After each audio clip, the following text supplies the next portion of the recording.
Good morning children. आज हम बात करने जा रहे हैं सर्वनाम के बारे में। संज्ञा शब्द हमने जान लिए हैं, हमें पता चल गया विशेषण क्या होते हैं।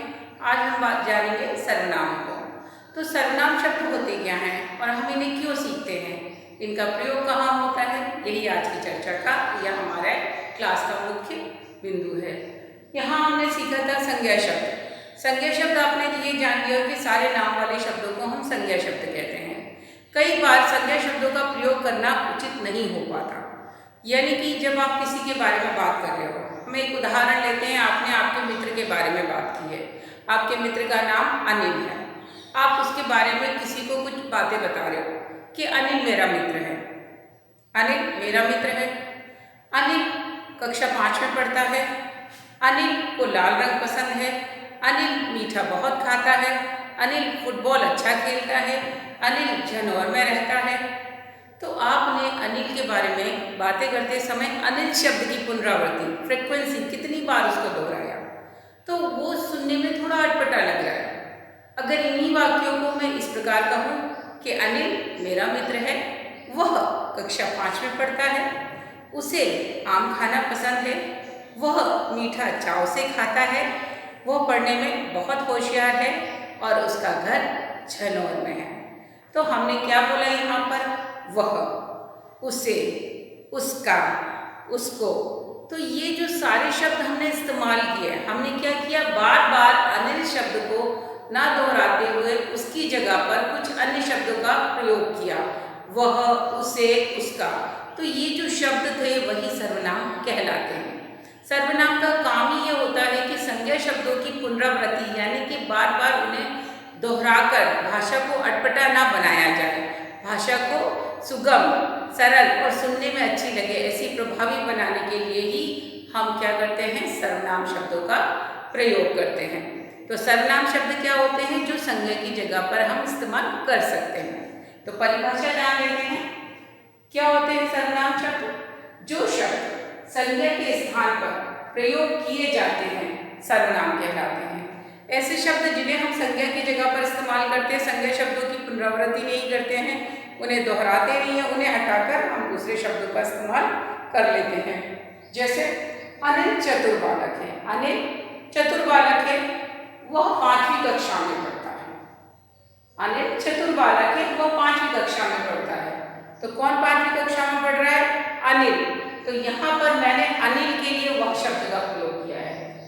अनिल हुआ संज्ञा, अनिल क्या हुआ, संज्ञा शब्द। उसको दोबारा मुझे बोलना था, इसीलिए मैंने वहां अनिल को दोबारा ना बोलकर उसके लिए इस्तेमाल किया वह, कि अनिल चतुर बालक है, वह 5वीं कक्षा में पढ़ता है, यानी अनिल 5वीं कक्षा में पढ़ता है, लेकिन मैंने अनिल को दोबारा ना बोलकर उसके लिए उसका सर्वनाम शब्द का प्रयोग किया, वह। दूसरा वाक्य, आम मीठा फल है, आम मीठा फल है, उसे बच्चे चाव से खाते हैं, शौक से खाते हैं। किसे खाते हैं, आम को। यानी कि यहाँ मैंने आम शब्द की पुनरावृत्ति नहीं की है, आम को दोहराया नहीं है। आम मीठा फल है, आम बच्चे चाव से खाते हैं, तो आम की जगह पर मैंने उसे शब्द इस्तेमाल कर दिया है। तो आम क्या है यहाँ पर, संज्ञा, और उसके लिए आपने कौन सी सर्वनाम इस्तेमाल की है, उसे। अब बात करते हैं अगले शब्द की, अगले वाक्य की। शेर जंगल का राजा है, शेर जंगल का राजा है, उसकी दहाड़ से जानवर डरते हैं। किसकी दहाड़ से, शेर की दहाड़ से। तो यहाँ हम बात किसकी कर रहे हैं, शेर की। तो शेर कौन हुआ, संज्ञा शब्द हुआ। इस संज्ञा शब्द को आपने हटाकर उसकी जगह पर क्या इस्तेमाल किया, उसकी। तो ये जो शब्द है सर्कल वाले, वो सारे शब्द क्या हैं, संज्ञा शब्द हैं, और उन्हें हम हटाकर उनकी जगह पर जो शब्द इस्तेमाल कर रहे हैं, तो वो सारे शब्द सर्वनाम कहलाते हैं। यानी कि वह सर्वनाम शब्द है, उसे सर्वनाम शब्द है, उसकी सर्वनाम शब्द है। ये तीनों ही सर्वनाम शब्द हैं, क्योंकि ये 3 संज्ञाओं को हटा रहे, अनिल, आम और शेर, इन संज्ञाओं की जगह पर इन्हें इस्तेमाल किया जा रहा है। तो ये चीज़ आपको समझ लेना जरूरी है कि सर्वनाम शब्दों का प्रयोग संज्ञा के स्थान पर प्रयोग किया जाता है। क्यों किया जाता है, ताकि उन संज्ञा शब्दों की पुनरावृत्ति, यानी कि बार बार उन्हें दोहराना ना पड़े। अब बात करते हैं कुछ अन्य उदाहरण की। कई बार आप लोगों को वो संज्ञा शब्द पहचानने में मुश्किल मुश्किल होती है जो जहाँ पर नाम आपको स्पष्ट रूप से दिखाई नहीं देता। कैसे देखते थे? यहाँ पर हम उसके कुछ उदाहरण देख सकते हैं। कबीर पत्र लिख रहा है। कबीर एक काम कर रहा है पत्र लिखने का। अगर हमें नहीं पता है तो हम क्या बोलेंगे? कबीर क्या लिख रहा है? कबीर पत्र लिख रहा है। अगर हमें नहीं पता है वो क्या लिख रहा है तो हम क्या कह सकते हैं? कबीर क्या लिख रहा है। तो यहाँ पर क्या शब्द हमने किसके लिए इस्तेमाल किया है? पत्र के लिए। हो सकता है वो पत्र की जगह कहानी लिख रहा हो, कविता लिख रहा हो, लेकिन क्या किसी नाम की जगह पर ही क्या का प्रयोग किया जा रहा है? तो क्या भी सर्वनाम है। क्या भी सर्वनाम का ही रूप है। पिताजी कानपुर जाएंगे। हमें पता है पिताजी कानपुर जा रहे हैं। अगर हमें नहीं पता होता तो हम क्या पूछते? पिताजी कहाँ जाएंगे? तो वहां पर हमें कानपुर शब्द जो संज्ञा शब्द है उस कानपुर की जगह पर हमने क्या लिखा है? कहाँ जाएंगे। कहाँ का उत्तर में क्या होगा? किसी जगह का नाम यानी कि संज्ञा। तो संज्ञा की जगह पर हम क्या इस्तेमाल करें? कहाँ जाएंगे। तो ये भी सर्वनाम है। क्या? कहाँ। फिर मैंने कहा अनिल या मीना अंदर आया है। मुझे नहीं पता अनिल अंदर आया है कि मीना अंदर आई है। अनिल या मीना में से कोई अंदर आया है। तो मैंने कहा अनिल या मीना अंदर आई है। तो आपको नहीं पता तो आप क्या बोलोगे? कोई अंदर आया है। अब कोई शब्द अनिल के लिए भी हो सकता है, कोई शब्द मीना के लिए भी हो सकता है। कोई, क्योंकि कोई, अनिल या मीना किसी नाम के लिए इस्तेमाल किया गया है।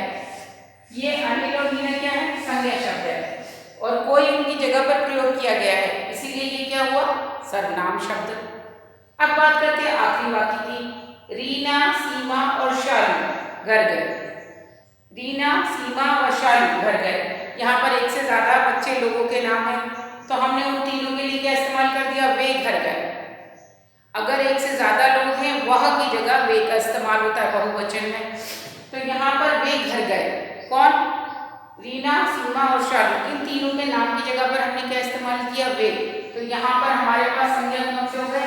रीना, सीमा, शालू। ये तीनों क्या है? संज्ञा शब्द है और उनकी जगह हमने क्या इस्तेमाल किया? वे। तो इस प्रकार हमने यहाँ देखा सर्वनाम शब्द क्या हो रहे हैं? जो संज्ञा के बदले हम इस्तेमाल कर रहे हैं और चाहे वो प्रश्नवाचक के रूप में हो सकते हैं, कहाँ क्या करके, या नहीं पता होता तो कई बार अनिश्चय में होते हैं कोई, कई बार एक से अधिक के लिए इस्तेमाल किए जाते हैं जैसे कि वे, और नाम की पुनरावृत्ति को रोकने के लिए इनका प्रयोग किया जाता है। तो इतनी बात आपको समझ में आना चाहिए कि संज्ञा शब्दों की पुनरावृत्ति को रोका जाता है, संज्ञा की जगह पर ही सर्वनाम शब्दों का प्रयोग किया जाता है और सर्वनाम शब्द प्रश्न सूचक वाक्यों में भी क्या, कहाँ, ये भी होते हैं और कोई और कुछ, ये भी सर्वनाम शब्द के उदाहरण हैं। क्योंकि वे भले ही पता नहीं है कि क्या उत्तर है लेकिन उसका उत्तर तो किसी संज्ञा का ही नाम होगा, इसीलिए इन्हें सर्वनाम की श्रेणी में रखा जाता है। तो इस प्रकार आप परिभाषा और इसके इन उदाहरणों को देख लीजिए और ये अपनी कॉपी में लिखबद्ध कर लीजिए। इस कक्षा में आपको सर्वनाम के विभिन्न भेदों के अलग अलग प्रकार के सर्वनाम होते हैं। जैसे कि हम यहाँ उदाहरण में देख रहे हैं, कुछ सर्वनाम तो एक व्यक्ति के लिए बोला जा रहा है, कुछ ज्यादा के लिए बोले जा रहा है, किसी में प्रश्न पूछा जा रहा है जैसे कहाँ क्या, किसी में पता नहीं है कि कौन है। तो इस प्रकार से क्या है कि अलग अलग प्रकार के सर्वनाम होते हैं। तो इन सर्वनामों को अलग अलग कैटेगरी में, अलग अलग प्रकार में बांटा गया है। वे प्रकार कौन से हैं ये हम जानेंगे अगले मॉड्यूल में, लेकिन तब तक आप इसकी परिभाषा को लिखिए, उदाहरण को समझिए, अपनी कॉपी में लेखबद्ध कीजिए और इसके बाद हम भेद की चर्चा करेंगे। तब तक के लिए इतना स्टडी कीजिए और अपना ध्यान रखिए, सेहत का ध्यान रखिए, पढ़ाई करते रहिए। हम आपसे फिर मिलेंगे। Take care, bye.